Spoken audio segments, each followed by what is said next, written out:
minutes.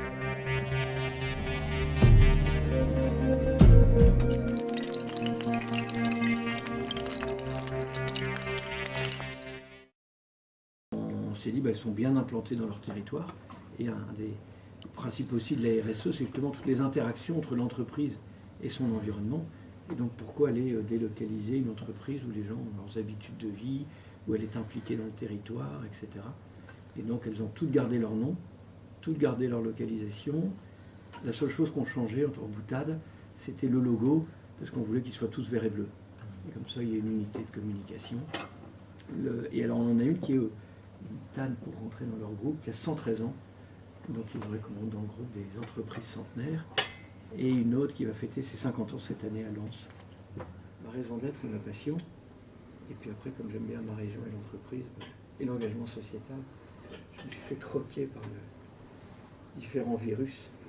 Et donc c'était la mairie et maintenant le MEDEF et l'entreprise des cités. Vous avez été maire de Bocanligny. Bocanligny, voilà. Vous l'êtes toujours? Fini. 19 ans. Donné pour la patrie. Les gens se battent comme des... Non, parfois moins. Il y a un phénomène, vous devriez regarder, je ne sais pas qui est le plus observateur de ces éléments politiques. J'ai regardé juste autour de ma commune, mais je pense que c'est une sacrée évolution. Alors c'est bien parce qu'il faut démarrer par le niveau la commune qui est le niveau le plus proche du citoyen, mais le nombre d'hommes et femmes d'entreprises qui sont rentrés dans les mairies. Autrefois, c'était dans nos petites communes, c'était l'enseignant, c'était le directeur de la mairie, etc. Eh bien, moi, autour de Bocanligny, à Los, c'est une avocate. À Wavrin, c'est un ancien cadre dirigeant de la Redoute. À je ne sais plus où, c'est un chef d'entreprise. À côté, c'est un kiné. L'autre, c'est un cadre dirigeant à la retraite. Il y a toute une nouvelle génération d'élus. C'est peut-être pas inintéressant, hein, peut-être que ça va faire bouger les mentalités, ou en tout cas le rapport à la gestion de la commune. Et même à Roubaix, donc quoi, venir échanger ensemble. Vous souhaitez des vœux de bonne année, il est encore temps, dans un environnement, mais ça on pourra y revenir, aussi bien politique qu'économique, qui est quand même relativement troublé. Et puis pour moi c'est un peu l'occasion peut-être de regarder un petit peu dans le rétroviseur, après un an à la présidence du MEDEF de Lille et Nord-Pas-de-Calais, et puis de ce beau campus patronal. Et donc tout ça, je le disais, dans un environnement quand même économique extrêmement chahuté. Ici, on est un peu le réceptacle de tous les entrepreneurs du territoire. Et il faut être franc qu'on sent encore une fronde et une inquiétude, voire une désespérance relativement forte. Alors notre challenge, ce sera d'essayer justement d'accompagner ces entreprises à surmonter, et pour ça, de continuer notre action de lobbying, de promotion de l'entrepreneuriat. Si on regarde un petit peu, avant de parler de l'avenir, de 2014, au niveau du MEDEF, moi j'avais envie d'évoquer 3 principaux thèmes qui ont été un peu le leitmotiv du MEDEF, à la fois au niveau national et qu'on a évidemment décliné au niveau local. Le premier, ça a été, on va dire, un axe de consolidation, d'accompagnement de tout le virage social-entrepreneurial du gouvernement. Ça a été, on a un petit peu oublié parce que ça passe vite, mais c'était il y a tout juste un an le discours du président de la République qui annonçait le pacte de responsabilité avec un certain nombre de mesures.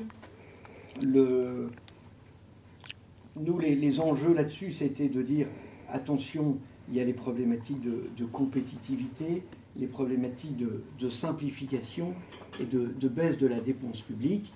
Ça a été tout au long de l'année des actions relativement fortes, alors parfois pas faciles à faire passer, parce que quand on veut être contre la dépense publique, évidemment, ce sont des discours qui ne sont pas toujours audibles.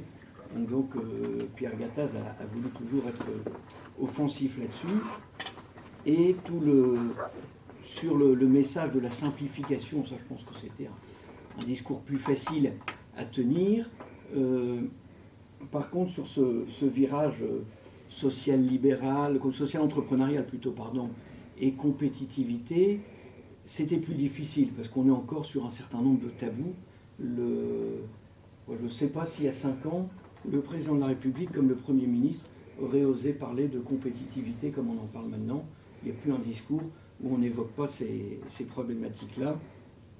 Donc nous, notre préoccupation au niveau du MEDEF, ça a été d'accompagner tout ce discours pour bien faire comprendre que justement, oui, l'enjeu, il était bien là pour nos entreprises. Et c'est ce qui nous inquiète de plus en plus quand on fait nos tours de table au MEDEF, c'est le décrochage d'un certain nombre d'entreprises par rapport à cette compétitivité par leur base et autres, c'était quand même plus compliqué. Et pour les petites entreprises, on voulait ni plus ni moins que mettre en œuvre ce qui existe déjà pour les 3/4 des salariés des TPE, PME, ce qui a été fait avec l'UPA. Et donc là, on est plus sur des blocages peut-être un petit peu politiques et autres avec la CGPME, on peut le regretter, mais bon, espérons que le temps et le bon sens primeront. Un point important, c'est que le ministre des Affaires sociales propose de reprendre les mêmes négociateurs pour continuer la discussion. Et donc ça montre qu'il y a quand même eu un courant qui a été établi. Voilà un petit peu les actions que l'on a eues sur ces grandes négociations. On a voulu être volontairement aussi offensif et de manière positive, parce que c'est un peu frustrant tout au long de cette année. Je pense notamment à un certain nombre de lois. Tout à l'heure, je vous évoquais les vieux démons par rapport à ce virage social entrepreneurial. Et je pense notamment, bien évidemment, à la pénibilité, à la loi Hamon, notamment dans ces 2 articles, hein, pas sur le reste, sur la problématique du temps de travail partiel. Et donc, on a passé une année à très souvent en opposition et ou en frein. Et donc, on se voulait aussi être dans l'aspect positif. Et donc, c'était toute l'action que nous avons déclinée autour de 2 projets. Le 1 million d'emplois, qui pour nous reste une ambition. Nous sommes convaincus, je crois que les événements politiques et terroristes de ces derniers jours montrent bien combien l'entreprise est le bon facteur d'intégration des jeunes et des populations, et notamment des populations immigrées. Et donc on a véritablement un rôle là-dessus. Et donc cette thématique du 1 million d'emplois, elle est plus que jamais d'actualité. Il y a un certain nombre de mesures qui sont prises par le gouvernement, en fait, qui sont issues des propositions que nous avions formulées dans le petit livre jaune du 1 million d'emplois.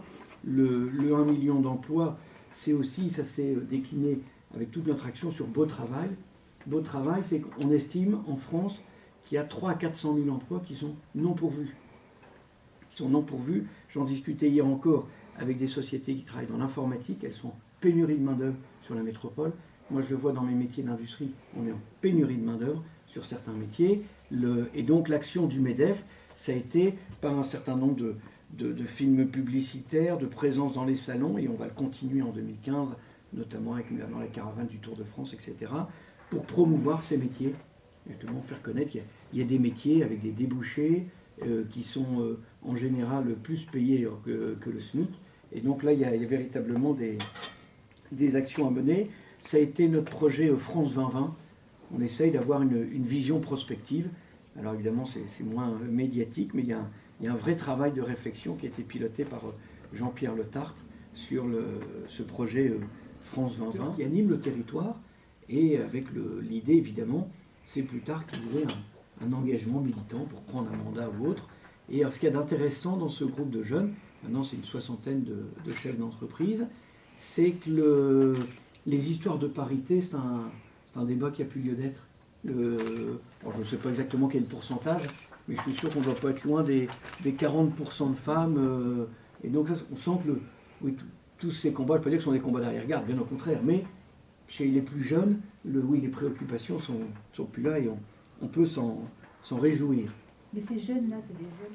Le 4e challenge pour un MEDEF territorial, et ça c'est un point, alors mon cursus m'y aide peut-être un peu, c'est toute l'action de promotion de l'entreprise et d'action en faveur de la création de ce terreau favorable, qu'on peut résumer sous le mot lobbying ou autre, je ne sais pas comment on peut l'appeler.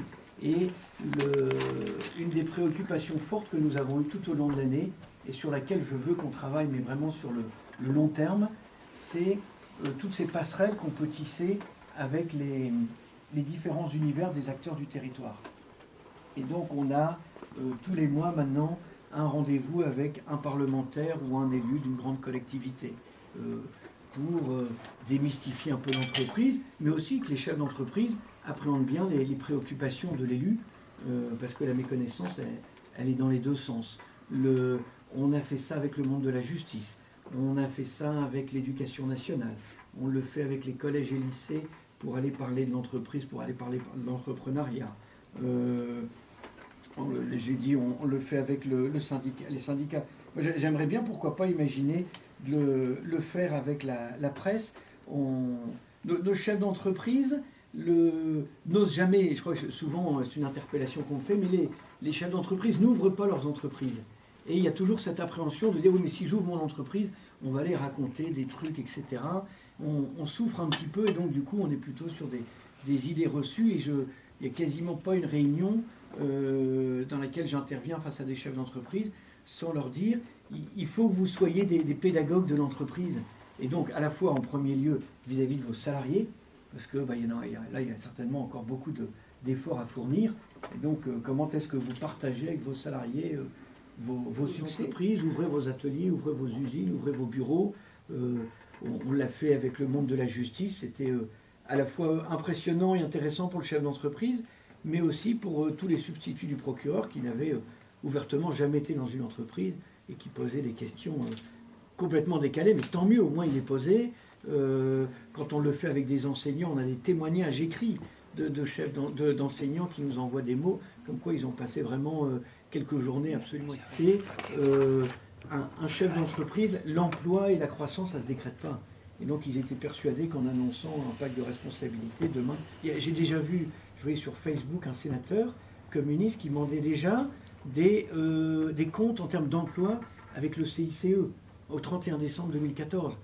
On ne décrète pas de l'emploi comme ça. D'abord, au début, les chefs d'entreprise, il faut être franc, ont du mal à appréhender le CICE. Donc en fin d'année, ils ont commencé à toucher un peu de sous. Ils disent, tiens, est-ce qu'on ne va pas nous le repiquer? Donc ils sont quand même prudents. Si ils voient que ça ne bouge pas, ils vont peut-être commencer à se dire, est-ce que, pour beaucoup d'entreprises, et on le voit quand on regarde les bilans qui commencent à sortir, c'est que ça a simplement permis à des entreprises de se retrouver à l'équilibre. Donc on n'en est pas à dire, et ça a permis à faire du bénéfice, qui va me permettre d'investir, qui va me permettre demain d'embaucher. Et donc le cycle économique est quand même quelque chose de relativement, qui prend un certain temps. On peut comprendre que le politique qui a ses contraintes voudrait bien afficher du résultat, surtout quand il a demandé des efforts à sa majorité. Mais la sortie du tunnel, pour beaucoup de chefs d'entreprise, on est toujours dans le brouillard. On est toujours dans le brouillard. On a un pays qui est toujours ankylosé, voire rouillé. Et donc tous les ingrédients ne sont pas encore là, même si, il faut le reconnaître, et le MEDEF l'a dit ouvertement, un certain nombre de mesures du pacte de responsabilité, du pacte de simplification, qui commencent à rentrer en œuvre, vont dans le bon sens. Bon, pas assez loin, pas assez vite, mais bon, chaque chose en son sens. Je crois que c'est CHSCT, Comité d'hygiène et de sécurité au travail. Il a des prérogatives spéciales, on ne peut pas le fondre avec le reste. Alors que nous, le discours du MEDEF, c'est il ne s'agit surtout pas de retirer les prérogatives du CHSCT, mais mettons-les dans cette instance unique. C'est là, à mon avis, où les discussions risquent d'être les plus chaudes.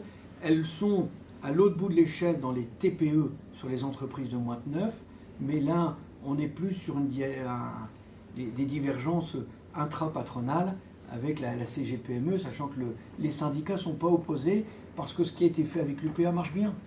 Avec l'UPA, c'est de dire on crée au niveau régional des structures paritaires, des patrons, des salariés, et tout salarié d'une PME peut aller rencontrer, discuter. Ça fait 3 ans que ça dure, et ça marche bien. Pourquoi les réinventer? Et la préoccupation, je vous le disais, nous, c'est pas de complexité en plus, donc il n'est pas question d'aller faire de l'ingérence dans les TPE, il n'est pas question d'imposer quoi que ce soit, c'est on donne l'opportunité d'aller vers cette commission régionale. Ça nous semble une bonne chose. Il y a beaucoup de patrons de TPE qui s'en inquiètent. Moi, je crois qu'il faut l'expliquer, une fois de plus, faire preuve de pédagogie, parce que je sais que ça inquiète très fortement les patrons de TPE. On leur rajoute rien, on leur impose rien, ils ont l'opportunité d'avoir cette instance. Et Alexandre Sobo, dans la représentation du MEDEF sur cette négociation-là, c'est de ne pas aller en disant il faut casser les seuils, c'est pourquoi on a fait ces seuils-là. et donc d'essayer de détricoter en disant comment est-ce qu'on peut simplifier pour supprimer, pour que ces seuils soient plus justement des freins, et donc d'éviter de dire je reste à 49 au lieu d'aller à 51. Et donc très clairement, c'était par exemple sur cette histoire de conseil d'entreprise, je passe à 50, ne serait-ce que 6 mois, plaf, je suis obligé de créer tout ça, même si mon entreprise repasse après en dessous. Et donc pour beaucoup de chefs d'entreprise, c'était un frein. Le conseil d'entreprise, on est sur une démarche volontaire des entreprises, des salariés, de créer quelque chose, etc. Donc c'est comment tout en gardant les effets de seuil, mais je les dédramatise ou je les simplifie. Et donc logiquement, cette négociation sur la modernisation du dialogue social doit pour un certain nombre faciliter les choses. Il y a une action forte du MEDEF au niveau européen, mais c'est arrêtons de faire, alors c'est toujours plus facile peut-être, mais de s'occuper de la taille des pommes, des cages à poules et des chasses d'eau, mais faisons cette Europe fiscale et sociale. On ne l'a pas évoqué, mais dans les secteurs qui souffrent énormément, je pense du bâtiment, mais on commence à le voir dans beaucoup plus de secteurs, c'est toute cette problématique de la main-d'œuvre européenne qui vient travailler chez nous. Sur le terminal méthanier, c'était édifiant. Demain, il y a Seine-Nord qui se fait, alors pas demain, parce que ça mettra comme 2-3 ans éventuellement à commencer à se creuser, mais oui, très clairement, moi j'ai très peur là-dessus. J'ai très peur là-dessus, parce que du coup, on n'est pas soumis aux mêmes contraintes, etc. Donc, alors, ce sont des choses qui avaient été voulues en des temps où on n'avait pas toute cette fluidité aussi bien au niveau fiscal, social, etc. Mais aujourd'hui, c'est véritablement un frein, et c'est pour ça que toutes nos lois qui sont autant de réglementation et de contraintes, à chaque fois qu'on en rajoute une, c'est une porte ouverte en plus à faire venir cette main-d'œuvre. C'est un chantier vraiment alors c'est pas le chantier, mais c'est un des chantiers sur lequel on veut mettre l'accent. C'est cette thématique de dire il y a des emplois qui ne sont pas pourvus. Et donc ça a commencé, alors l'année dernière, c'était des petits films que nous avions passés avant et après des émissions qui, paraît-il, sont assez populaires si on regarde les sondages, qui est Plus belle ma vie. Et donc vous aviez avant, et on expliquait des métiers dans la plasturgie, dans l'informatique, dans la mécanique, qui sont donc des métiers où on est en pénurie de main-d'œuvre. Alors il y a certainement une part de responsabilité des chefs d'entreprise sur le manque d'ouverture, sur l'image de ces métiers. Et donc l'idée c'est de communiquer justement de manière positive, montrer qu'à la fois ce sont des métiers qui ne sont peut-être plus ce qu'ils étaient ou l'image qu'on en avait autrefois. C'est des métiers où il y a des possibilités d'évolution, c'est des métiers qui sont bien rémunérés. Et donc très concrètement, donc il y avait ces éléments publicitaires, ce sont des présences dans des salons, et si vous étiez au salon de l'étudiant la semaine dernière, normalement quand vous rentriez, plaf, le premier stand, c'était un stand Beau Travail, et donc nous serons présents dans toute une série de salons de l'étudiant. Il y a de nouveau un salon, je sais que c'est l'étudiant, mais qui a lieu au mois de avril à Lille, rebelote, Beau Travail sera présent. Nous serons présents dans toute une série de forums d'entrepreneurs et autres, et il y a la volonté aussi de s'associer au grand rassemblement populaire qui est le Tour de France, et donc il y aura un stand Beau Travail qui va suivre toute la caravane du Tour de... Alors à la fois en soutien avec Entreprendre pour apprendre, qui crée des mini-entreprises dans les collèges et les écoles. C'est École-Entreprise que l'on a, qui est un partenariat entre le MEDEF et le rectorat, pour justement à ce qu'on ait des chefs d'entreprise qui aillent témoigner dans les écoles, que les écoles aillent visiter l'entreprise pour justement dédramatiser, faire comprendre les enjeux, etc. En pleine campagne. Ça, c'est vis-à-vis de l'éducation. Alors ça démarre là, oui. Des entreprises. Parce que quand on emmène le chef d'entreprise dans une école, c'est lui dire t'es pas tout seul dans ton entreprise. L'entreprise, elle n'est pas perdue sur un petit îlot. Elle doit être en interaction avec son environnement. Et donc, comment est-ce que je m'intéresse au collège ou au lycée qui est à côté de chez moi? Et on est en train de travailler, je vous l'avais dit, c'est un de mes petits dadas, c'est cette union patronale. Et donc, on est en train de travailler avec les artisans, avec la branche de la métallurgie, qui a aussi des actions similaires, pour que d'ici quelques temps, on puisse signer avec les chambres de commerce un projet commun, qu'on y aille tous ensemble sous le même label dans toute cette opération de relation avec l'inconscient collectif qui fait que l'apprentissage, à la fois pour les enseignants, c'était parfois pas toujours terrible, et pour le jeune, c'était pas bien, alors que c'est tout le contraire.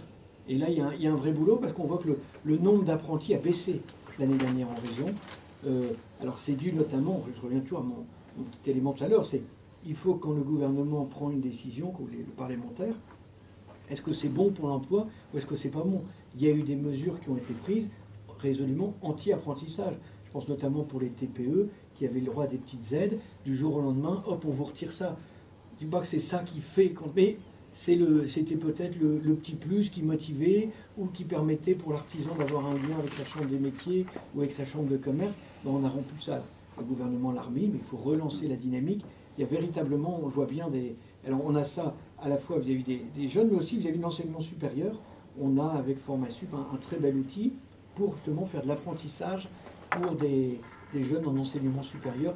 Même chose, c'est un bon moyen d'intégration des jeunes dans l'entreprise, de créer aussi du lien entre eux, parce qu'il faut être franc, la responsabilité elle est partagée, pour que les entreprises aillent vers le monde de l'université et autres.